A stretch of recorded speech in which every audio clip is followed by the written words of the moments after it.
Bien, después de un breve respiro, un breve descanso, pues vamos a continuar, pero ahora vamos a continuar con otra clase. La que sigue en el horario es Romanos capítulo 1. Bueno, la semana pasada alguien me preguntaba si podía tener todo el temario. Por supuesto, lo van a tener, no sé cómo esté ahorita en este momento, si ya se los hicieron llegar o van a hacérselos llegar a cada uno de ustedes, pero el temario ese sí van a contar ustedes, cada uno de ustedes va a contar con un temario que es el mismo para todos, pero así para que no se preocupen en estar escribiendo, pero por motivo de clase yo quiero leerlo nuevamente. Número 1 del temario, que es para 3 meses. El número 1 es, vamos a ver el libro de Romanos. Número 2, el autor de este libro. 3, la clave del libro. 4, los caminos del hombre. 5, la respuesta de Dios a los caminos del hombre, juicio. 6, la verdad acerca del judío. 7, el veredicto de Dios. 8, cómo hace Dios un justo de un pecador. 9, 2 ejemplos de justificación. 10, la fe que justifica. 11, los resultados de la justificación. 12, la justificación a través de un hombre.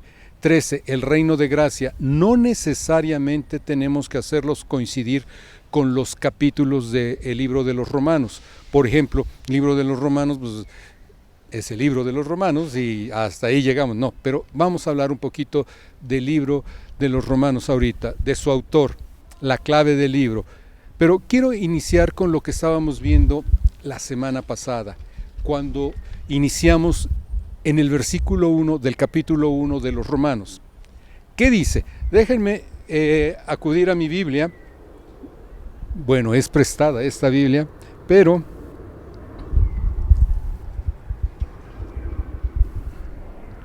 en esta Biblia, el libro de los Romanos nos dice: Pablo, siervo de Jesucristo, llamado a ser apóstol, apartado para el Evangelio de Dios. Y ahora, haciendo un pequeño análisis, ahí aparece quién es el autor de esta carta, ¿de acuerdo? Es el apóstol Pablo. Pero quiero resaltar algo. El apóstol Pablo, como tal, como su nombre, viene de una palabra que está en latín. Un nombre en latín deriva hacia Pablo. Ahí es donde podemos encontrar. Pero él es el mismo Saulo de Tarso. Y me gustaría enfatizar en eso, ¿no? Para que no perdamos la huella, la pista, lo que él ha hecho. Saulo de Tarso, ahora lo encontramos como Pablo, es el mismo personaje, no hay ningún problema en eso, pero es el apóstol Pablo que todos conocemos, el que escribe la carta a los romanos. Y simplemente desde el versículo 1, vamos a encontrar un tesoro que nos va a ayudar a imitar y que sea un modelo para nosotros todo esto. Dice: siervo de Jesucristo, llamado a ser apóstol, apartado para el Evangelio de Dios. Y desde la segunda palabra, que es la segunda después del nombre, dice: siervo de Jesucristo. ¿Sabe usted a qué se refiere o saben ustedes a qué se refiere? Es textualmente esclavo de Jesucristo. Ahora, ciertamente todos hemos sido comprados por precio de sangre. Todos hemos sido comprados por precio de sangre. ¿De acuerdo? En eso estamos todos de acuerdo. Pero el trato de Dios hacia Pablo, así como a cada uno de nosotros, no necesariamente es que Él nos hace esclavos. O sea, nunca recibió un llamado Pablo así decir: oye, ahora que escribes la carta a los romanos y las otras también que vas a escribir, le vas a poner siervo de Jesucristo. Ese es tu título. No. Siervo de Jesucristo es algo que el apóstol Pablo lo pone de su cosecha y quiere decir: yo por voluntad propia me hago esclavo de Jesucristo. Él es mi Señor. Él es mi Señor. Yo soy su esclavo. Entonces, analicemos brevemente lo que es un esclavo. Y quisiera ponerles a ustedes algunas preguntas. Ustedes tienen que contestar estas preguntas pues con su mente nada más, no tienen que levantar la mano y decir: a ver, yo... ¿Cuántos días al año tiene de vacaciones un esclavo? ¿Cuál es el salario mínimo de un esclavo? ¿Cuántas horas es su jornada laboral de un esclavo? ¿Cuántos días a la semana tiene de reposo, descanso un esclavo? Todo esto era del conocimiento de Pablo. Entonces, cuando él dice siervo, esclavo de Jesucristo, está asumiendo todo el rol que está teniendo un esclavo. Pero no porque Jesucristo le haya dicho, ahora qué bueno que aceptaste mi salvación y ahora te hago mi esclavo. No, esto es voluntario de parte del apóstol Pablo hacia Jesucristo. Y vean el orden. Empieza narrando que es esclavo y más adelante dice llamado a ser. Ahora, una aclaración. A ser, llamado a ser, no de hacer, sino a, espacio, ser. Esas dos palabras, a, ser, no existen en los originales. Entonces pudiéramos escucharlo de esta manera, llamado un apóstol. Y apóstol en este sentido quiere decir una persona que es enviada. ¿Qué diferencia hace que uno sea enviado por alguien a que uno se envíe a sí mismo? Es muy diferente decir, buenas tardes, vengo de parte de, a decir, buenas tardes, he sentido esto porque he visto que ustedes están así con una necesidad y yo quiero resolver esa necesidad. No, es muy distinto. Cuando una persona es enviada, no es que va bajo sus propias órdenes, bajo sus propias instrucciones, sino que una persona enviada va con una misión. Y esta era clara para el apóstol Pablo. Ustedes pueden buscar en su Biblia, no les voy a dar esa cita bíblica, pero búsquenla, donde el apóstol Pablo hace una observación, dice, ¡ay de mí si yo no predicara el evangelio! O sea, ¿qué tanto valor tiene para el apóstol Pablo el predicar el evangelio? Entonces, ¡ay de mí si yo no predicara el evangelio! Entonces, para dos cosas. Uno, como siervo, no está diciéndole, oye Señor, pues manda para la provisión para el viaje que vamos a hacer. Nunca podemos ver ahí en las cartas del apóstol Pablo que él haga esto. Y cuando él se manifiesta como apóstol, él siempre se presenta apóstol de Jesucristo. ¿Y qué quiere decir esto? No vengo por mi propia voluntad, recursos y todo eso, sino que es enviado. Ahora, aquí viene con una misión. Y esta misión es anunciar las buenas nuevas, anunciar el evangelio del reino, anunciar al Señor Jesús crucificado, anunciar a alguien que le salvó. Y que esto, para cuando está anunciando a los romanos todo esto, ha pasado por unas experiencias muy importantes. Un encuentro con el Señor Jesús que lo derriba al piso de su vehículo en el que iba, camello, elefante, caballo, lo que ustedes quieran, pero es derribado al piso, oye una voz, vienen dos preguntas, hay dos respuestas. ¿Y qué es lo que sucede? Él tiene una experiencia que contar. Pero para esto, en ese tiempo y en ese periodo de esas dos preguntas, cuando tiene su encuentro con Jesucristo, el apóstol Pablo nunca hace más cuestionamientos. ¿Por qué? Recordemos algo del apóstol Pablo, de su formación. Él era fariseo de fariseos. ¿Qué quiere decir esto? Que era un hombre que fue entrenado, enseñado, capacitado, habilitado en todo lo que es la Torá, que de algunas maneras lo podemos tener como la ley de Dios, pero también ahí quiero hacer otro énfasis. La Torá no es restringidamente la palabra ley. La Torá es, como otro significado, o el principal, yo lo llamaría instrucción de Dios para su pueblo. Y entonces hay muchas cosas que él no conoce. ¿Por qué? Porque él empieza a perseguir a Jesucristo y a sus discípulos. Y de repente tiene un encuentro con Jesucristo. Y al tener el encuentro con Jesucristo dice, ¡wow! Porque Jesucristo, a la primera pregunta, ¿quién eres? ¿Quién eres, Señor? Dice, soy Jesús, a quien tú persigues. ¡Wow! No sé qué habrá pasado con él, pero bueno, eso es. Entonces, ahí está una breve experiencia del apóstol Pablo. ¿Por qué quiero enfatizar todo esto. Hay veces, ¿cómo decirlo a ustedes? Hay muchas veces, pero muchas y muchas ocasiones, que hay veces nos preocupamos mucho por el dinero, la economía, los gastos. Ay, es que no tengo lo suficiente para compartir esto, es que me va a costar esto. La mentalidad del apóstol Pablo no coincidía con nuestra manera de pensar. No, pero ¿quién es esto? ¿Quién hace esto? ¿Y cómo voy a empezar una buena obra? Déjenme decirles, hay llamados especiales de Dios para ir a compartir. Cierto, que uno abra una obra, que uno haga esto, que uno haga el otro. Cierto, hay ese tipo de llamados especiales, pero también hay algo muy importante. Una necesidad en el corazón de cada uno de compartir a su Señor. Ahora déjeme decirle esto. ¿Cómo es esa necesidad manifestada? Hablarles de la salvación es una manera, pero también enseñar, educar, entrenar a las personas para que puedan recibir la enseñanza que va a formar la vida de ellos.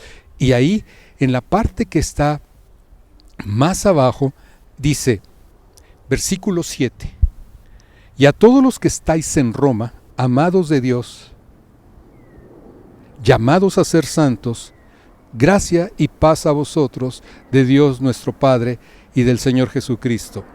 Ahora, esta parte es muy interesante acerca del libro de los Romanos. Número 1, esa congregación, podemos decir, ¿existía o no existía la congregación de los romanos? ¿La había hecho Pablo? ¿Cómo la hizo? Y todas estas preguntas nos van a llevar a cosas interesantes, como cuál. El apóstol Pablo nunca habló, nunca enseñó y tal vez nunca visitó una congregación que él nunca hubiera abierto. Grupo de jóvenes, grupo de señores, grupo de mujeres o grupo general mixto, como quieran llamarlo. Pero que él no haya empezado esa obra, él no la visitaba. Él era muy profesional en todo eso, en el correcto sentido de la palabra profesional. Y entonces, a todos los que estáis en Roma, ahora yo les hago la pregunta, ¿cómo había una congregación en Roma cuando Pablo no había visitado Roma? ¿Y cómo lo decimos? Porque él expresa por ahí diciendo que él quisiera visitarlos. ¿Cuál es el propósito de enseñarles, mostrarles alguna enseñanza por ahí que sea necesaria para la correcta edificación? Para que ellos crezcan, para unirlos. ¿Por qué? Porque en su anhelo de corazón de apóstol hay esa necesidad.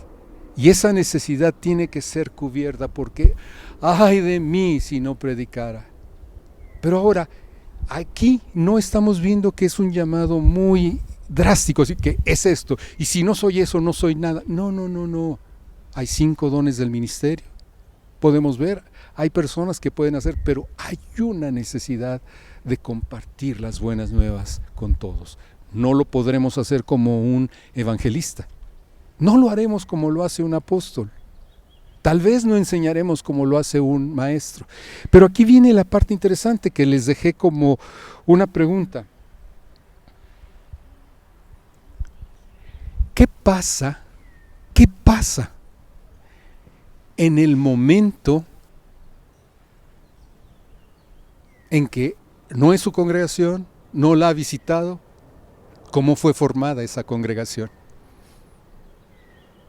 Quisiera traer un pequeño ejemplo, muy tal vez no muy apegado al 100%, pero imagínense ustedes van a un mall, a un centro comercial, de repente se encuentran una persona con una necesidad, oran por ella, le comparten acerca de Jesucristo y ustedes no tienen un grupo formal.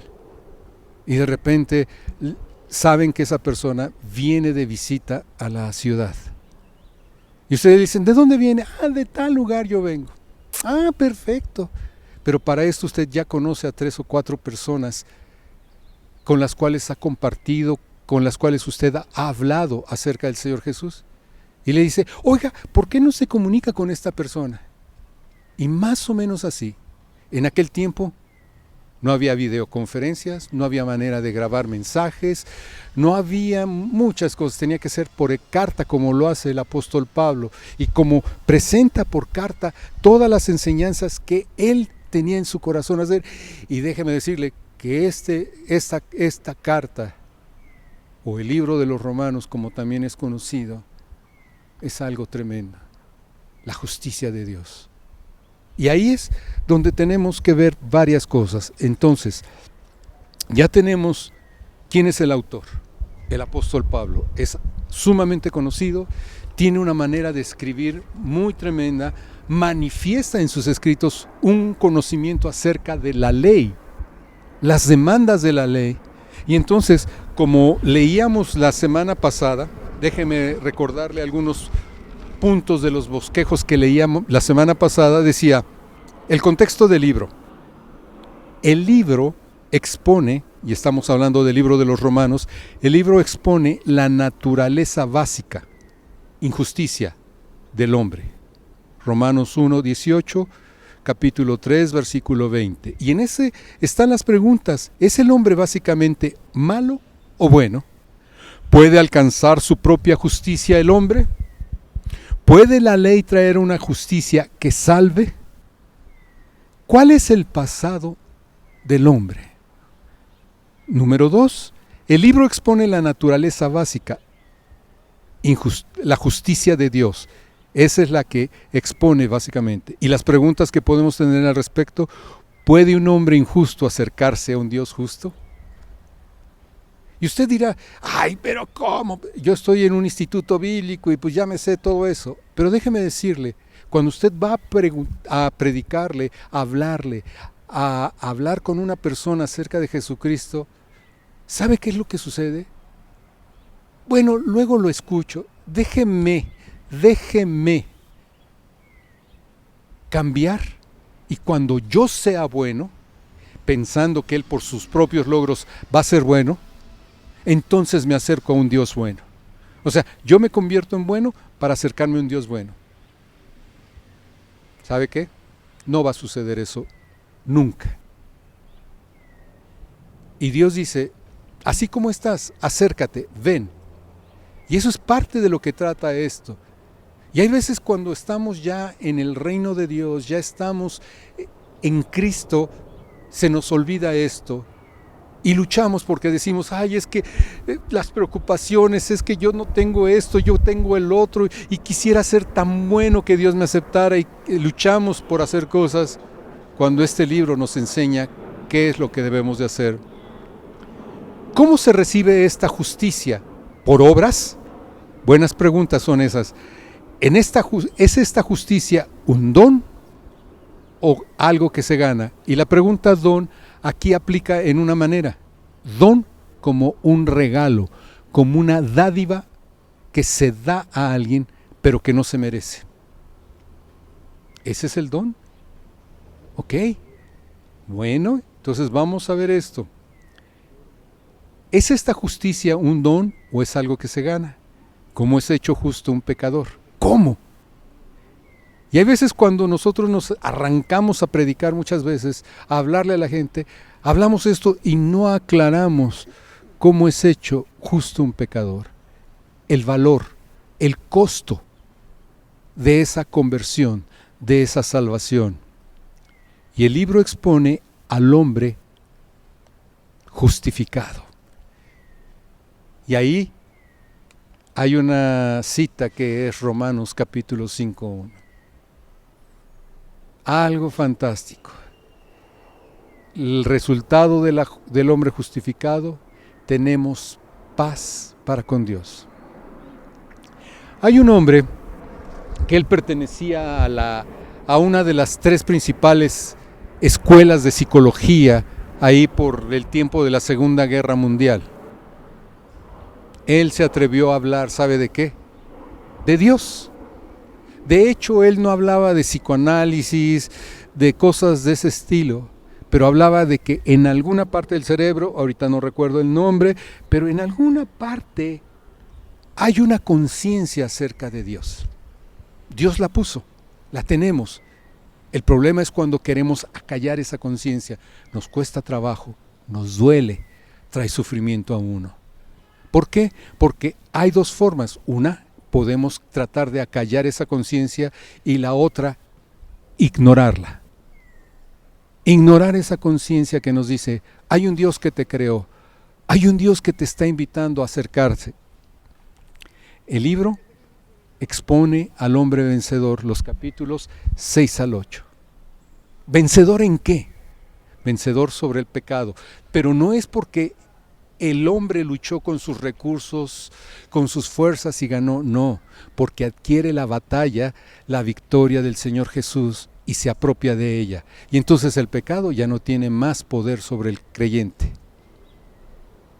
Y luego la cuestión de que, bueno, entonces, ¿qué pasa si yo quiero hacer algo bueno y me encuentro que no lo puedo hacer? ¿Y qué pasa si me encuentro queriendo hacer algo bueno y lo malo lo hago? O yo hago lo malo queriendo hacer lo bueno, voltéelo como quiera. Son preguntas que, por ejemplo, eso último está en el 7 y en el 8, se los dije la semana pasada. El 8 dice, ninguna condenación, ninguna condenación de ningún tipo, chiquitita, mediana o grande, hay para los que están en Cristo Jesús. Y les dije que el resto del versículo no existe ahí en los originales, que por alguna razón el que estaba haciendo la traducción, la versión y todo, lo tomó de versículos que están hacia abajo, porque esa misma terminación de ese versículo 1 está ahí abajo. Lo pueden ver, pero lo vamos a ver con detenimiento. Y en este punto de que el libro expone al hombre vencedor, las preguntas, ¿cómo vence el hombre al pecado? ¿Es la justicia imputada también justicia impartida? Imputada, impartida. A ver, vamos a explicarlo. En su momento lo veremos. ¿Debe el hombre comprometerse a una victoria total sobre el pecado? ¿Por cuál ley viene la victoria sobre el pecado? ¿Cuál es la seguridad del creyente con Dios? ¿Qué seguridad tenemos como creyentes? El punto 5 es, el libro expone a un Dios soberano. Y por cierto, cuando sabemos que servimos a un Dios soberano, hay algo muy claro como una enseñanza, la soberanía de Dios. Y también es un punto que se tiene que aclarar, porque recuerdan el ejemplo que tuvimos la clase pasada, donde les decía que un pacto, imaginando como un cuadrado en una superficie, es una limitación, y cuando Dios hace un pacto con el hombre, se limita a las cláusulas del pacto que hace. ¿Se puede deshacer un pacto con Dios? Sí, pero no del lado de Dios, de nuestro lado. Nosotros decimos, ¿sabes qué? Ya no quiero nada, ya. Pero por ignorancia pudiéramos hacer eso. Pero bueno, por ahí vamos. El libro expone a un hombre justo en el mundo. ¿Hay un hombre justo en el mundo? Lo vamos a ver, pero esos ya son los capítulos más lejanos. Y ahí hay preguntas que, ¿es el cuerpo del hombre importante ante Dios? ¿Cuál es la actitud del hombre justo hacia otros en el cuerpo de Cristo? ¿Cuál es la actitud del hombre justo hacia aquellos en el mundo? ¿Cuál es la actitud del hombre justo hacia el gobierno? ¿Cuál es la actitud del hombre justo hacia un hermano más débil? Y aquí yo quiero hacer una pregunta. Y quiero utilizar algo que hace años, en la niñez, posiblemente ustedes lo escucharon de sus papás, la mayoría de ustedes, o algunos alcanzaron a saber de eso, o ya estaban en la parte final de ese periodo. Había una persona de nombre Pepita Gómez. Tenía un programa en la televisión y agarraba un espejo ficticio, o sea, era nada más el puro aro, el mango, y decía, desde aquí te veo, Juanito. Desde aquí te veo, Jonathan, desde aquí te veo tal, desde aquí te veo y saludos, que estén bien, etcétera. Y hacía ese diálogo que acercaba un poquito más a los niños de aquel tiempo para con esa intención de, ay, mira, se está viendo, mira, aquí estoy, ay, a mí no me mencionó, no, cómo no, no se me olvidó fulano y, ay, nos mencionaba y qué alegría. Pero ¿por qué estoy diciendo esto? Alguien ahí quiero pedirle, el que quiera, que vea la respuesta a esta pregunta. Por favor, levante su mano en 3 segundos, aunque estamos a la distancia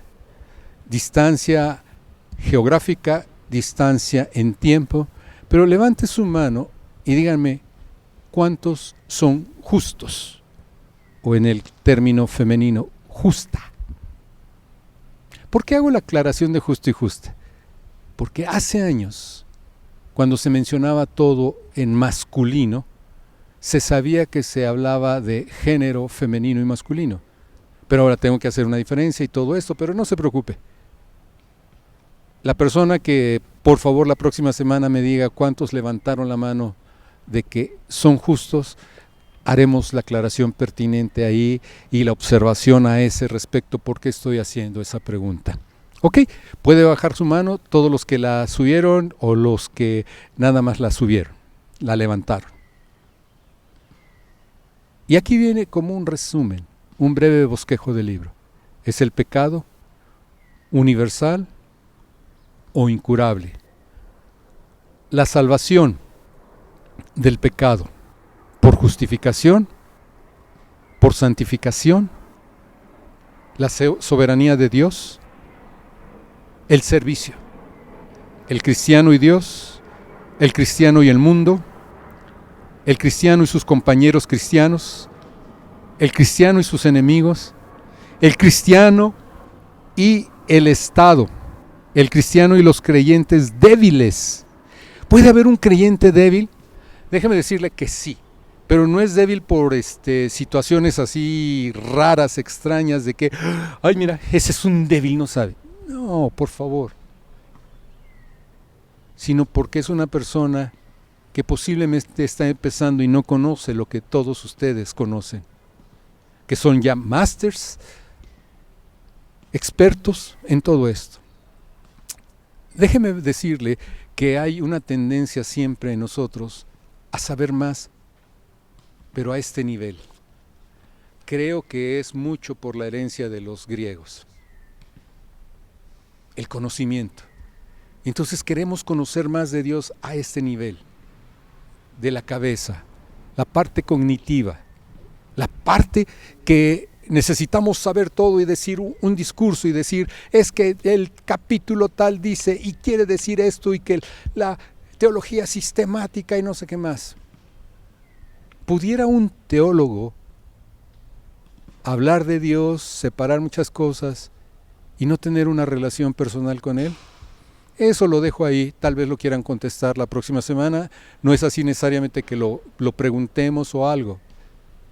Pero la parte aquí que sí quiero resaltar es esta. A través del Espíritu Santo, que nos revela todas estas cosas y que le dicta la carta al apóstol Pablo, ¿sabe qué pasa? Él quiere llevarnos a un conocimiento de tipo revelación. Que usted, por una experiencia de interactuar con Dios, de hablar con Dios y decir, Dios, tú eres Señor del universo. Y por ejemplo, usted ve que mis ojos están viendo hacia arriba y yo le pediría que, ahora sí, no sé si es la cámara 1 esta, que hiciera un paneo hacia el cielo con los árboles, y viera, está nublado y hace rato que estábamos grabando esto empezó a chispear y pensábamos de que ya tenemos que cortar esto y hacer eso. Pero déjeme decirle, hay algo que aprendimos durante el tiempo y ¿sabe cuál es? Entre los judíos hubo algo, que Dios está arriba, nosotros abajo, y más abajo en el sótano hay otro inquilino. Y siempre levantamos los ojos por cuestión de eso, de que está allí. Y se nos olvida que está dentro de nosotros. Pero bueno, ese es nada más como un comentario. Pero ¿a dónde quiero llegar con esto? Dios, revélate a mi vida. Muéstrame quién eres. Y Dios no va a agarrar su libro, la Biblia, y va a decir, a ver, vete al capítulo tal. Puede hacerlo, hay veces como respuestas específicas, pero simplemente va a estar con nosotros ahí para amarnos, para hacernos sentir su presencia y que podamos hablar de esa presencia, que podamos hablar de ese amor. ¿Y sabía usted que aquí en este punto, el breve bosquejo del libro, en el punto 4 del breve bosquejo del libro, sabe lo que podemos ver? Cuando digo el cristiano y Dios, el cristiano y el mundo, el cristiano y sus compañeros cristianos, el cristiano y sus enemigos, el cristiano y el Estado, el cristiano y los creyentes débiles. Y el último punto es mensajes personales a la iglesia de Roma. Pero déjeme decirle que en esta parte del cristiano y Dios, cristiano y todos, hay una parte que se dibuja como dos tipos de relaciones que el cristiano debe sostener y saber hacerlas. Va la primera. Les dije, y la cámara ya lo hizo, ya no necesita hacerlo ahorita, el paneo hacia el cielo, ver arriba, y en esa creencia que tenemos es Dios está arriba. Entonces, ¿cuál sería mi relación con Dios? Viendo de esa manera. Decimos, es mi relación con Dios vertical. Y me voy a mover tantito y quisiera ilustrar con ese árbol. Ese árbol que está ahí está vertical, poquito choquecito, pero hasta donde llega la primera rama. Y ustedes lo ven, y la relación es vertical, ¿cierto? Pero todo lo que les estuve hablando, como breve bosquejo, de lo que tiene que pasar con el cristiano, ¿sabe qué es? Una relación horizontal. Y ahí sí pongan su imaginación a funcionar, porque la relación que tenemos que sostener con los demás es a nivel horizontal. Y con la imaginación, vean qué figura se manifiesta ahí. Es una cruz. Y entonces, a través de Jesucristo tenemos que tener una comunicación hacia allá arriba, hacia el cielo, con Dios. Y no estoy diciendo que allá está Dios, y ahí ya les platiqué la reseña y todo eso de por qué digo que es allá arriba. Y la parte horizontal, nuestros semejantes. Pero véanlo, y esto es... Déjenme tratar de ver, buscar algo que me pudiera ayudar. La relación con nuestros semejantes no es así, y esta cámara me está enfocando, ¿cierto? Entonces, ¿qué es? La relación con nuestros semejantes no es con los que son tan sabios como fulano, como perengano, y la relación con los débiles y esto así, no. La relación con la humanidad es horizontal, no es que hay unos mayores, menores, inferiores, superiores, no hay nada de eso. Entonces, ¿qué es lo que sucede? A ver, pues quisiera preguntarle a Cristian, a ver si me contestas cuánto tiempo me queda, Cristian. Ok, gracias. Acabo de escuchar tu voz, Cristian, y gracias. Entonces, ¿cuál es la importancia del libro? Martín Lutero escribe respecto a esta obra. Esta epístola es verdaderamente la parte principal del Nuevo Testamento. Permítanme una lubricación.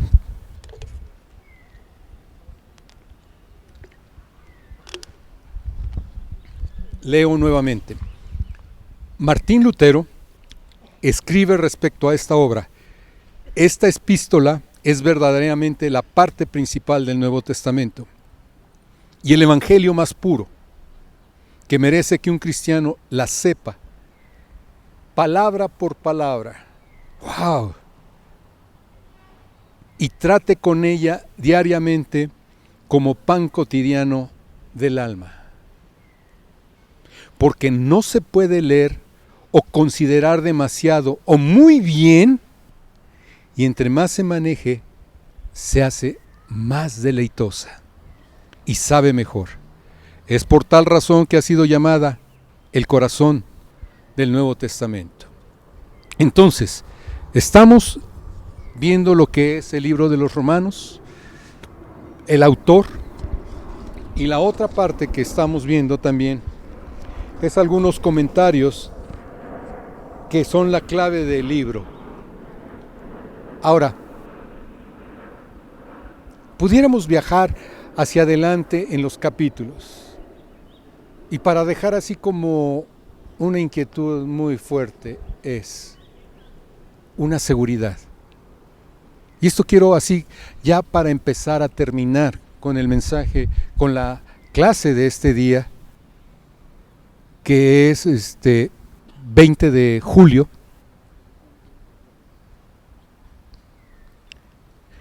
Y que ustedes la guarden en su corazón. Más bien son dos partes. Y esas dos partes, una la vimos la semana pasada. Y eso era casi al final, pero quiero recordarlo en esta ocasión. ¿Por qué? La primera es Romanos 8:31. Si Dios es por nosotros, y como comentaba hace una semana, si Dios es por nosotros, hay una garantía de que está por nosotros. Pero hay una pregunta. Si Dios es por nosotros, ¿quién en contra de nosotros? Y como si fuera un close-up, yo diría, si Dios es por nosotros, y abarcaríamos a cada uno de ustedes, todos los que están en esta mesa, y no incluimos el café de que tiene Juan ahí en su mesa, sino estamos hablando de todos nosotros. Si Dios es por nosotros, y como digo, un close-up, diríamos, si Dios es por mí, ¿quién en contra de mí? Y hay veces esa pregunta que no contestamos ni consideramos nos trae muchos dolores, porque decimos, es que tal persona, es que tal lugar, es que eso, y me están haciendo. Ese es uno. Y ahora cuando nos pone casi frente a la pared el libro de Romanos, ¿saben cuándo es? En los últimos versículos de este capítulo 8 dice, ¿quién? Y pueden preguntar, ¿qué? ¿Quién nos separará del amor de Dios?